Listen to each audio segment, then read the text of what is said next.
So thank you for tuning in to Chompin at the Bit. This is episode 47. This episode, we're going to go ahead and take a look at NBA. As, you know, the offseason, you can kind of count once the finals ended.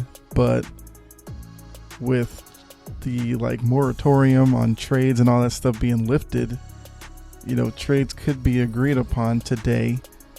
It's kind of the unofficial start of the NBA offseason.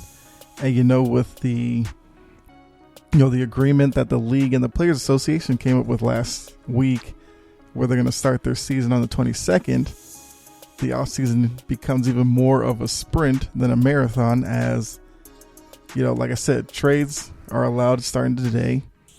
The draft is Wednesday. Free agency is Friday. And, you know, preseason starts, early to mid-December. And the preseason is like a week long. And then, you know, December 22nd is going to be here quicker than you can believe. So, with the offseason getting started, you know, teams are going to have to make moves quickly. And we've already seen quite a bit of action as 3 trades basically have been agreed upon and are going to go down. And then we're starting to hear some news about other big names around the league who could be on the move once free agency starts. So with these trades happening, this is basically giving you an idea where these teams may be leaning come the draft on Wednesday. And then probably what their philosophy may be in terms of adding pieces, or maybe even looking to get rid of some pieces come Friday. And yeah, it's interesting because at least one big name was moved today. And then we have some other names that I'm sure you've heard of that have also been traded. And it is very interesting because some of we'll just go ahead and get into the news. So the biggest trade so far, Chris Paul was traded from Oklahoma City to Phoenix. Remember, there was some talk of maybe the Lakers going to get him because of, you know, his friendship with LeBron and all that. Or maybe he was going to go. I mean, they did say there was a little rumor that he might go back to the Clippers to team up with Kawhi and Paul George or whatever. No, ultimately, he's going to Phoenix with Abdel Nader. Lesser known guy, but, you know, he's a guy he's a bench piece. So they're going to Phoenix. Oklahoma's going to get Kelly Oubre Jr. It's probably the prize of their package, but Ricky Rubio as well. No veteran guard. Ty Jerome, who was the first round pick from last year for Phoenix. Jalen LeCue, you know, he's a throw-in. And they're also going to get a first round pick 2022. So, sure what you're thinking. Why Phoenix? This actually makes a lot of sense for Phoenix. So, you know, they have Devin Booker. And Phoenix is getting to that point where they're going to have to try to show Devin Booker and, you know, give him reasons to want to stay there. And going out and getting CP3 definitely does that, because now it takes the offensive burden off of Devin Booker, where he doesn't feel like he has to do it all offensively. You know, Chris Paul is a point guard who can facilitate. He's a veteran, all that stuff. We all know his contract status is ridiculous, but I do believe that Phoenix will have to make some other moves to make Paul work in the salary cap, because as we did learn today, the salary cap is staying the same as it was last year. So, you know, most leagues, the salary cap will go up a little bit, but, you know, with 2020, revenue wasn't there like it could have been. and they agreed to keep it the same instead of lowering it. I mean, if they had lowered it, that might have caused a lot of problems for some teams, but this way, you know, it allows Chris Paul to go to Phoenix. So like I said, you're now pairing Devin Booker, Chris Paul. Chris Paul now becomes, probably say, the best player that Devin Booker has played with since he's been in Phoenix. It helps Ayton as well, their young center, DeAndre Ayton. Because now, just picture it, you could see, you know, Ayton coming out, setting screens for Paul. And Paul's a good passer, so, you know, DeAndre Ayton could be available for lobs around the rim or quick little passes. And then, you know, he's going up for layups or whatever. So, offensively, Phoenix should become more efficient. You know, there is one thing that we do know about Chris Paul. He can at least get you to the playoffs. At this point, Phoenix, that's something that they need. That's a franchise that hasn't seen the playoffs in some time. And with Devin Booker, you don't want to waste too many more of his prime years without him sniffing the playoffs. So this is definitely a move that was necessary for them. Nader is a guy who will probably get more of an opportunity in Phoenix, because when he was in Oklahoma City, it's kind of a crowded roster. You know, Nader would play sparingly. And, you know, Nader is a guy who can shoot the three. He did shoot 38% coming off the bench for Oklahoma, but he only played like 15 minutes a game, I think. And he had a few spot starts, only like 6, so nothing really to... There's not a lot of data there on him to really form a big opinion of him, but he is a guy that has a talent. He can play perimeter defense, and he can knock down like a corner 3 or a wing 3 if you leave him open. So this probably, you know, opens up the floor for Booker, because Booker is a guy who can shoot the 3, but he's a great slasher and creates off the dribble. Ayton has a point guard who can get him the ball down low. So I definitely give this as a win for Phoenix. And now this puts Phoenix in that conversation of probably, you know, bottom half Western Conference playoff teams. You know, that race that's going to be Portland and Phoenix now, depending on what some other teams do. But, you know, let me see. Dallas was there last year. Sacramento, depending on if they can get their stuff together. Memphis, you gotta look at teams like that. Now Phoenix is in that group. And Phoenix did show a lot with the bubble and the whole play-in tournament, which they were a part of. They ran the table. It was just that they were so far out of it before, they didn't make up enough ground to get into the 8-9 play-in for the playoffs. So this now makes it so they should be in the conversation, bottom half the Western Conference. Oklahoma City, this makes perfect sense for them as well. You know, Oklahoma City is going through a transition, not really a rebuild, because there is some talent on that roster still. It's more of a retooling for them. And, you know, Billy Donovan got fired. They brought in a new coach. They had Chris Paul's big contract. They've now moved that. And in return, they're getting Ricky Rubio, who is a cheaper veteran point guard. And Ricky Rubio is still a great playmaker. He's a pass-first point guard. Kelly Oubre, who... I didn't even know Kelly Oubre is only 24 years old. I swear he's been in the league for like 8 years or something. But then I remembered he was pretty young when he came to the league, so he's only 24. So he's now a young piece, and he's developed a little bit in Phoenix. When he was in Washington, he had some talent, but it seems like he's become a better scorer in Phoenix, and now he can take that to Oklahoma, where he'll be paired up with Shea Gilgeous-Alexander, which this move affects him the most because now Alexander becomes a frontline player for Oklahoma. With Chris Paul there, he was still kind of a secondary player because Chris Paul, with him being the biggest name, he was the bigger star. So now Alexander gets a chance to develop more. He's got Rubio, who's going to help him as well. And Oubre becomes like his running mate for the next version of the Oklahoma City Thunder. They have that first round pick 2022, so that's something that maybe they can use maybe to get another piece. We'll have to see.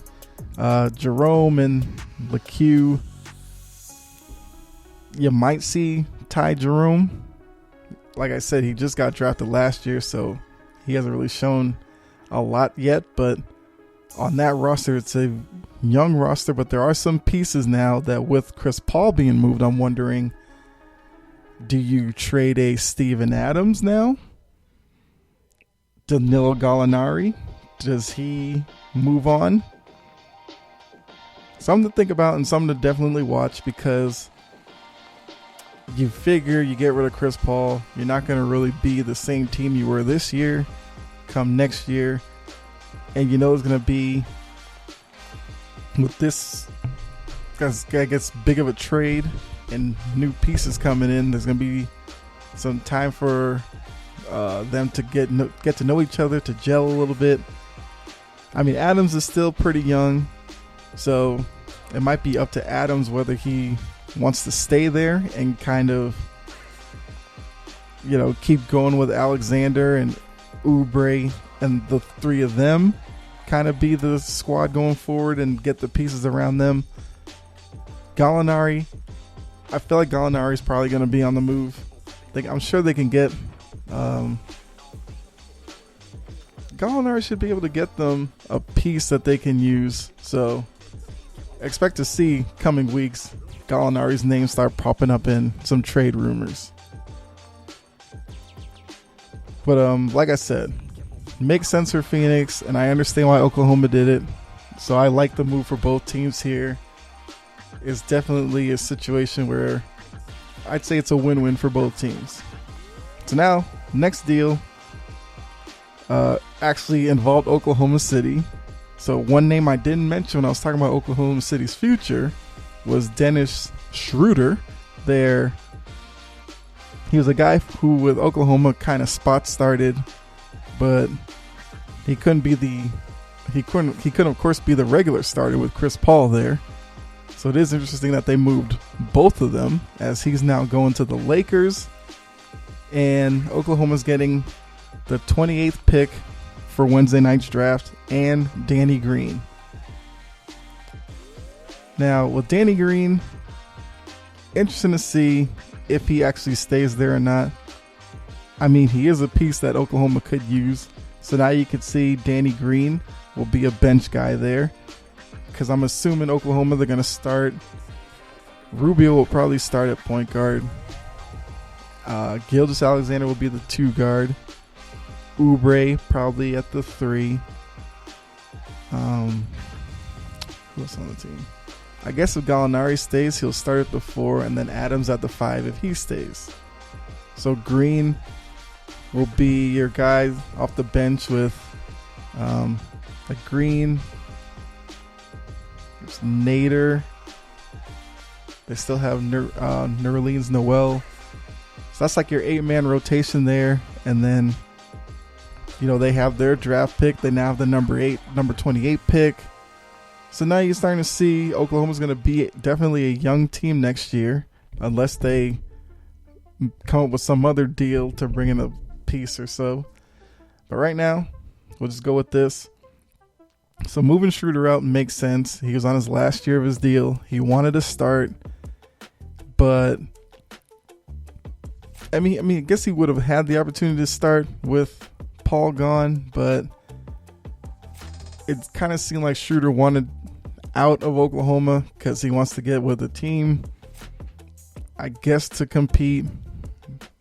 At least a chance where he'll definitely be able to start. And with the Lakers, he's going to get that chance because with the Lakers, Rondo, who like a few weeks ago said he was going to test free agency, there's a good chance he may leave. I was starting to hear some rumors about him.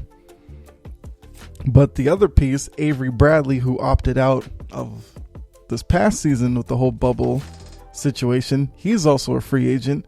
He may be gone, or he may opt out again because there's an opt-out date for this upcoming season coming up, I think next week. So definitely something to watch there. But with those two possibly being gone, Schroeder automatically will slot into one of the guard spots along with LeBron, and I guess you figure the Lakers might make a couple more moves because KCP's a free agent, Dwight Howard's a free agent, JaVale McGee's a free agent.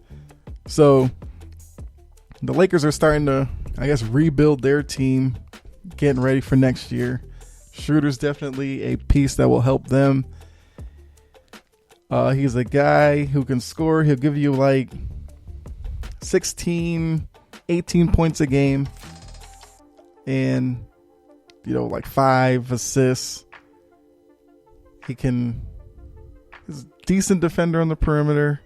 He can create his own shot, and he just gives them he's a spot-up shooter as well, so that definitely helps. So it could be that he's the replacement for KCP. I'm guessing they're going to try. They might try to bring. I'm sure they would rather have Rondo or Bradley come back as well. But this is interesting to see because it seems like Rondo is open to leaving. And then Bradley, we don't really know. Haven't heard much from him since he opted out over last year's bubble situation. So don't really know where his head is at. So we'll have to see what other moves the Lakers make. And then Oklahoma City, they're just getting the number 28 pick. That's just another asset for them to add to the team to help form their direction going forward. So once again, another trade. I see why each team made the deal. For a guy on last year of his deal, could you see Danny Green and a pick being a little much? Not really. It's a late first round pick, so I think that deal's fine for both teams. So once again, I think it's a deal that works for both teams. And then the third trade, this one's definitely on the smaller scale compared to those two, but the Pistons are acquiring, hope I'm saying this right, Zanan Musa and a 2021 second round pick. Brooklyn, another team that's been in the news a lot lately these past couple of days, they are getting Bruce Brown, who's a defensive minded guard. It's like I said, smaller scale, but for Brooklyn, a defensive-minded guard is not a bad thing. You can always have defense coming off the bench, so I have no problem with that. Musa was a rookie last year. He's like 21 years old, didn't really play in Brooklyn anyway. So with the Pistons, maybe he'll get a chance because Detroit's another team to look at. Will Detroit look to move Blake Griffin? Or maybe not Andre Drummond, because they already moved Andre Drummond. But there's another guy there I'm thinking of. But Detroit's a team that has kind of disappointed the last few years. And what do they really want? What are they looking to do? Because I'm not really sure. By keeping Griffin around there, does it really make you any better? Sure, if you make the playoffs, what are you fighting for? 7-8 spot? You're not really a threat to come out of the East. And for Blake Griffin, I'm sure Griffin would love to go somewhere where he could have a shot at a deep playoff run. So far he hasn't really had that opportunity except for a couple of times with the Clippers where they disappointed. So maybe this is the start of the Pistons, really changing their roster. But ultimately, doesn't really move the needle for either team for me. So those are just the 3 trades so far. And there are definitely rumors of other moves that may be made. One, what are the Celtics going to do with Gordon Hayward? Possibly Kemba Walker. There's been talk about he might be moved. I mean, not sure about the Kemba Walker thing, but, there's been speculation Hayward could get dealt to the Knicks. The Knicks have expressed interest in Gordon Hayward if the Celtics do make him available. In terms of Kemba Walker, there's some talk of like a Walker for Drew Holiday swap with Holiday in New Orleans, or Gordon Hayward to Indiana for Miles Turner, maybe Oladipo. There's okay, so then that kind of leads into the other news around the league. Russell Westbrook has come out and said he wants out of Houston. And I gotta tell you, I do not blame him. Russell Westbrook gets a lot of hate around the league, and I understand it. He's a guy who's not a great outside shooter in a league and era where your guards should be outside shooters. He's not one. But Russell Westbrook entertains me every time I watch him. He's going to give you 100% of what he's got. He's going to give you heart. He's going to give you explosive plays around the rim. He's going to compete 48 minutes a night. And I thought when he ended up in Houston, I knew that pairing with James Harden wasn't going to work, because Harden, I've been saying this for years now, even before I had this podcast. James Harden is just going to frustrate anybody you put to play with him. And that's also why I don't think James Harden's ever going to get a ring. As long as he is the guy on the team, face it, you're not winning a title. His offense, I'm just going to throw it out there. It's the worst. He's the worst superstar to watch. I don't know when he made this change, because remember when he was in Oklahoma with Durant, Westbrook, he was a 6-man. He was kind of a do-it-all type combo guard. He would shoot the 3. He'd get to the rim. He would he was a playmaker a lot. And I know he puts up big numbers now, but what have those numbers really gotten him? Sure, he won an MVP. Okay, he's won a scoring title or 2.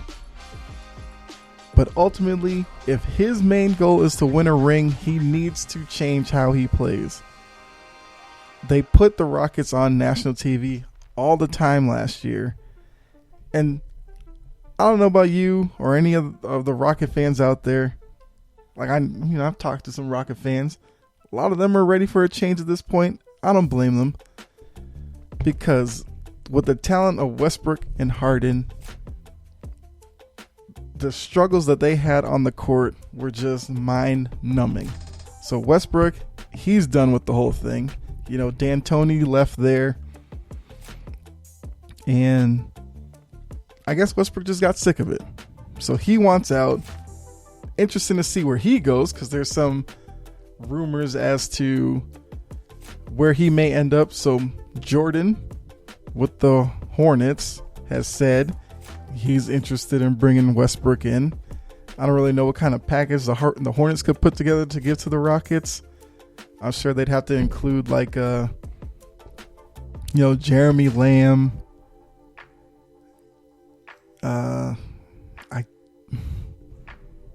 I don't know. I doubt they'd have to include the number 3 pick. That would seem like too much. But like a Jeremy Lamb and some other young piece, because definitely Houston will want young pieces going forward if they're going to get rid of Westbrook. So that's something to watch. Of course, the Knicks have been linked to Westbrook. Could you imagine Westbrook in New York? He'd be a fan favorite there. I don't know how many games they'd win, because they would have to bring in some other pieces around him. But, he could definitely help RJ Barrett. or it's Kevin Knox, their young guy who's kind of been stuck in neutral past couple of years. So Westbrook would work in New York. I know the other day I saw, I guess once it seemed like Paul wasn't going to the Clippers. Now it's Westbrook to the Clippers with Kawhi and Paul George, which I think would be a terrible fit for him. But we'll just definitely keep an eye on that going forward. So, of course, Westbrook says he wants to leave. Now, all of a sudden, we're hearing James Harden wants to go to Brooklyn.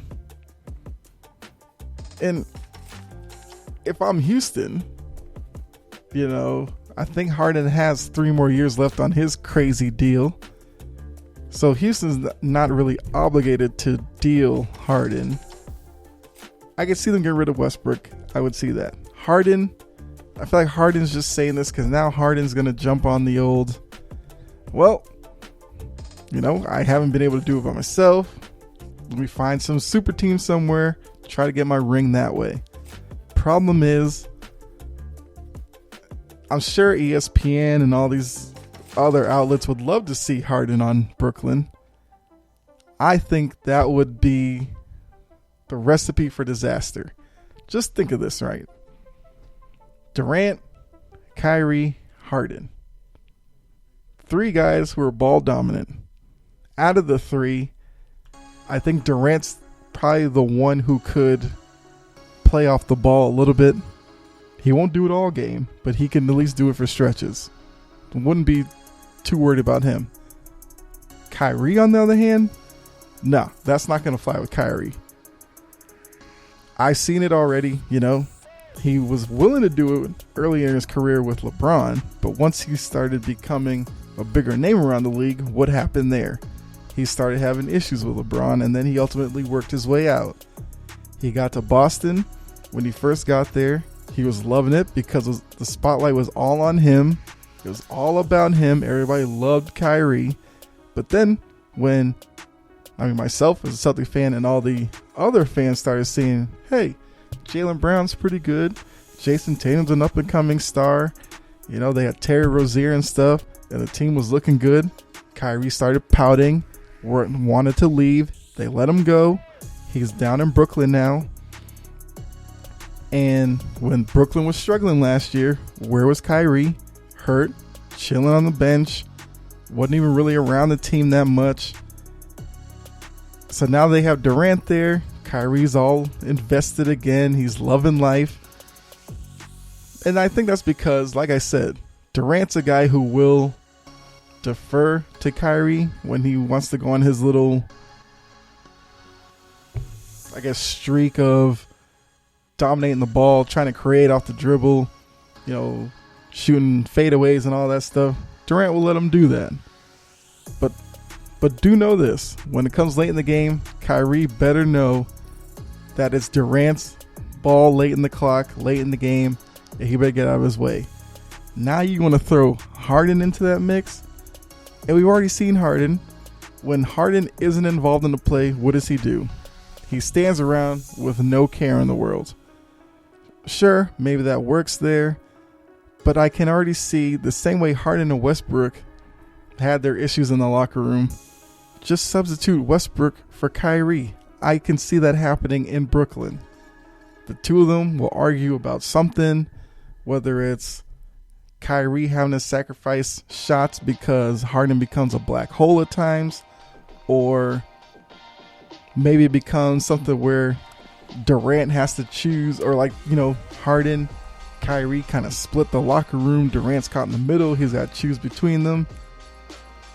And who knows, Kyrie may end up on the short end of that, because at least we know Durant, Harden played together for some years in Oklahoma when they were younger.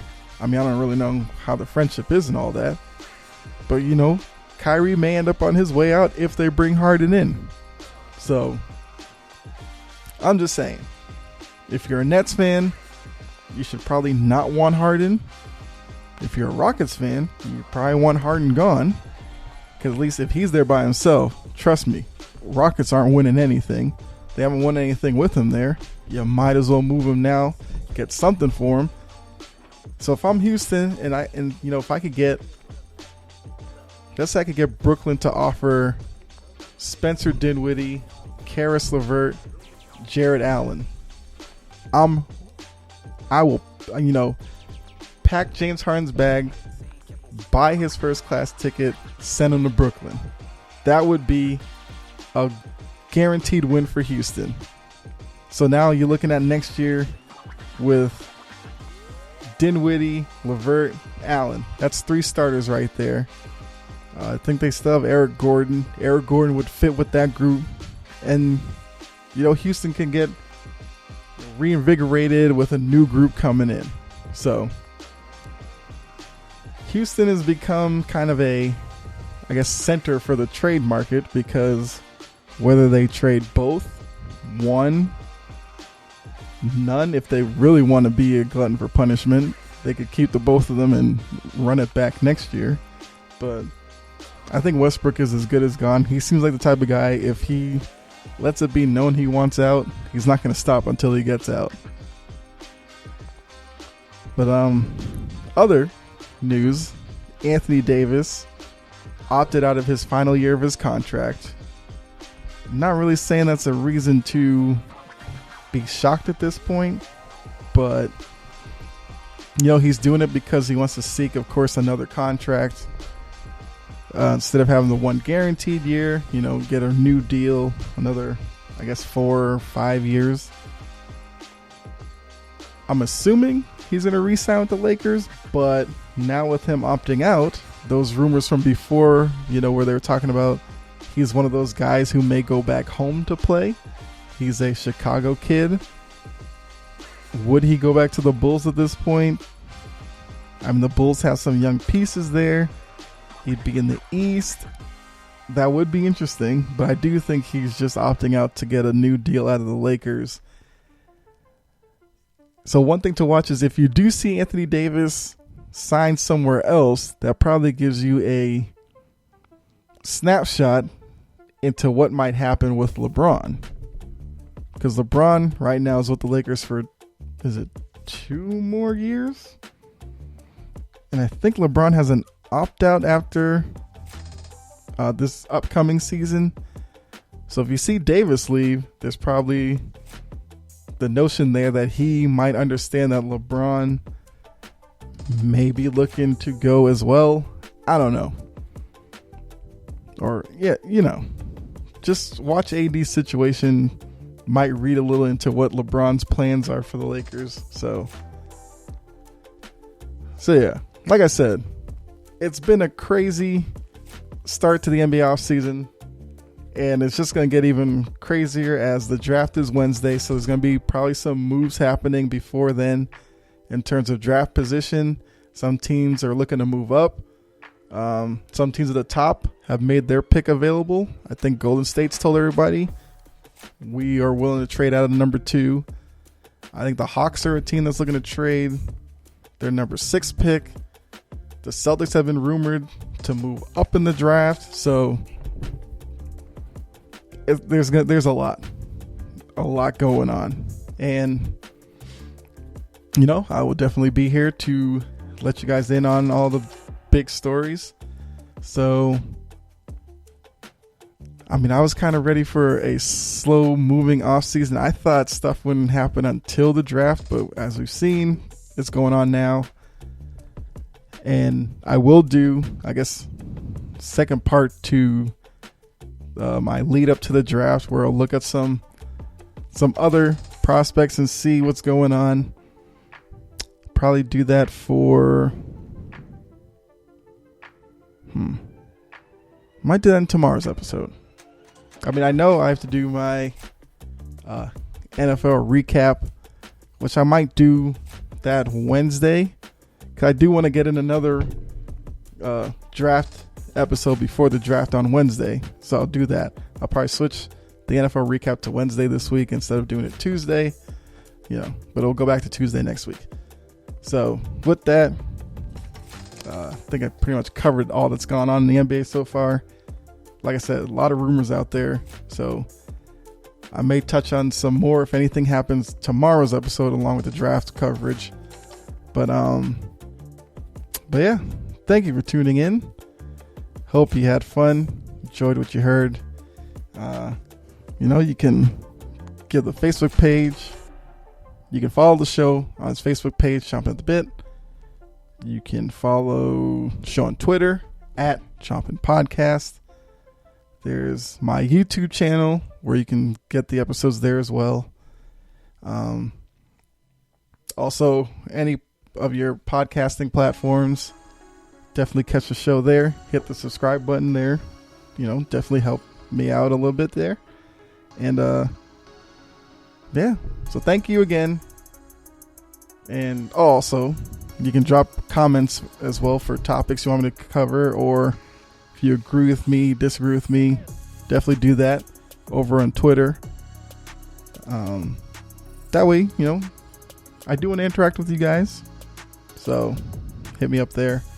But yeah, so like I said, look out for second part draft coverage, tomorrow's episode. But yeah, be safe out there, and I'll catch you tomorrow. All right.